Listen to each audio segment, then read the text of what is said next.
Tuhan Mencipta kali ini, kita bahas tentang Islam yang sekarang jadi agama. Pada awalnya Islam adalah sebuah pengetahuan dan ajaran yang bertujuan supaya orang-orang atau manusia bisa menemukan jalan keselamatan. Dan pada masa kini pembawa atas nama Islam di Indonesia menjadi viral. Sebelum kita bahas lebih detail, mari kita definisikan arti Islam versi Crash Crash. Menurut Kamus Kesepakatan Bersama, Islam artinya selamat, damai, orang-orang yang mengikuti ajaran selamat adalah disebut Mislam. Dan mengalami kosakata dalam sastra tinggi menjadi Muslim. Artinya orang-orang yang ingin selamat. Pertanyaan akan selamat ini akan dijawab oleh semua orang, tentu ingin selamat tanpa kekurangan apapun. Manusiawi jawaban ini. Karena semua orang memang ingin selamat. Nah, orang-orang yang ingin selamat dalam Al-Quran disebut Islam. Tanpa menggurui pakar sastra dan sejarah. Kami di sini ikut ambil bagian dalam pengungkapan sejarah dan ajaran Islam dari pemahaman lain tanpa ingin merubah pemahaman Anda sekalian. Apalagi merubah keyakinan Anda yang sudah diyakini sebagai pemahaman turun-temurun tanpa mau tahu artinya. Yang penting mengaku Islam. Setelah tahu makna Islam adalah selamat. Maka orang-orang yang ingin selamat disebut Muslim. Cara-cara selamat ini ya tentu mengikuti aturan-aturan yang diberikan oleh Nabi Muhammad SAW. Apakah ajaran keselamatan ini hanya diajarkan oleh Nabi Muhammad saja?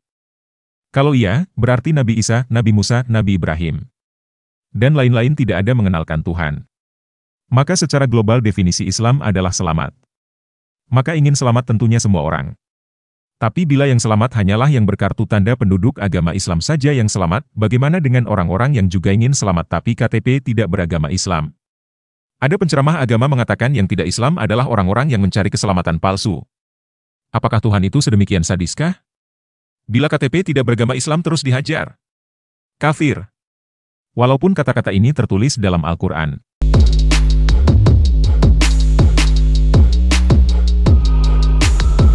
Kata kafir ini hanya bisa digunakan oleh Sang Pencipta itu sendiri. Bukan sesama ciptaan saling menghujat kafir. Apalagi karena tidak sepaham atau tidak ikut kelompoknya. Nah, setelah tahu definisi Islam, maka pembahasan ini kita lanjutkan dengan sebuah pertanyaan. Sejak kapan Islam masuk dalam kartu tanda penduduk Indonesia? Kalau Kristen Katolik dan Kristen Protestan dikenal diakui karena kedatangan pedagang Eropa berkuasa yaitu Portugis dan Nederland. Maka ajaran Islam ini dikenal awalnya juga dibawa pedagang Gujarat Arab dan India. Ada juga yang menulis abad ke-7 ajaran ini dibawa oleh pedagang yang datang ke Nusantara.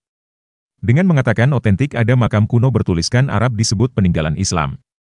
Tetapi ada juga yang menganalisa ajaran ini memang sengaja diajarkan oleh kaum Brahmana atau orang suci dijuluki Syekh dan lain-lain.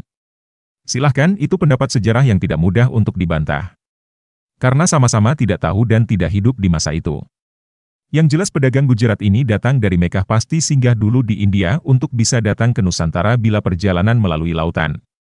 Berbeda dengan tokoh penceramah yang bisa menghilang tiba-tiba sudah ada di Nusantara waktu itu. Entahlah. Cerita ini tentunya banyak sejarawan yang menulis dalam buku atau kitab sebagai referensinya sesuai pengetahuannya masing-masing. Dan sejarah itu kita kategorikan jadi 3 saja dulu. Pertama sejarah perjalanan leluhur penceramah. Kedua sejarah tutur tinular. Ketiga sejarah siapa yang berkuasa. Apakah teman-teman punya tambahan sejarah keempat atau kelima? Silahkan tulis di komentar pengalaman pengetahuan sejarah teman-teman. Sesampainya di Nusantara para pedagang ini tentu melakukan aktivitas perdagangan karena era zaman Majapahit menerima semua pedagang dari seluruh penjuru dunia. Laksamana Nala, sebagai eksportir juga Panglima Angkatan Laut dikenal di seluruh dunia. Penduduk Jawa dan Nusantara lainnya yang gemah ripah loh jinawi sangat ramah serta lugu jujur. Kejujuran dianggap bodoh oleh pedagang. Karena prinsip dagang itu adalah modal kecil untung besar, walaupun tidak semua pedagang tidak jujur. Pada masa kejayaan Sunda Besar dan Sunda Kecil bersatu hingga era terbentuknya Kerajaan Majapahit dengan beragam peristiwanya. Banyak para pedagang di seluruh dunia ingin datang ke Nusantara. Selain apa yang dibutuhkan seperti rempah-rempah ada di Nusantara. Penduduknya juga ramah. Berbeda dengan psikologis para pedagang di daerahnya yang keras. Mereka bisa saling berebut. Diilustrasikan. Awal datang adalah sebagai perantauan untuk mencari keselamatan sekaligus keduniawian. Setelah banyak datang akhirnya mendirikan perkumpulan. Setelah perkumpulan kuat akhirnya ingin mempunyai kekuasaan. Disinilah juga ada peranan dari tokoh yang merasa mempunyai jiwa penceramah tersebut. Akhirnya berkembanglah menjadi wilayah sendiri. berebut kekuasaan dengan peperangan sesama. Ini tidak bisa dipungkiri dalam sejarah. Hingga akhirnya berdirilah kerajaan Demak Bintoro berkuasa dengan dasar ajaran Islam tersebut, menggantikan ajaran Siwa Budanya Majapahit karena dianggap sudah kuno dan animisme. Perjalanan waktu akhirnya terus terjadi perang saudara dengan beragam visi misi. Hingga pedagang Eropa kelimpungan karena tidak tersuplai kebutuhan rempah-rempahnya. Melihat di sini terjadi perang antar sesama kerajaan. Pedagang Eropa mendirikan VOC juga diselipi bahwa ajaran kekristenan yang dibahas dalam video lainnya dan sudah tayang. Berjuang merdeka dari cengkraman VOC dan mendirikan negara Republik Indonesia.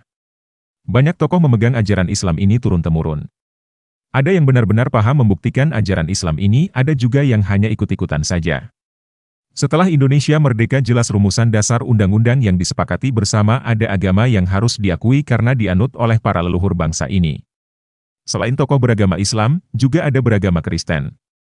Maka yang diakui di Indonesia setelah merdeka hanya ada 3. Islam, Katolik, Protestan, walaupun belum disahkan tapi sudah dianut maka diakui. Salam.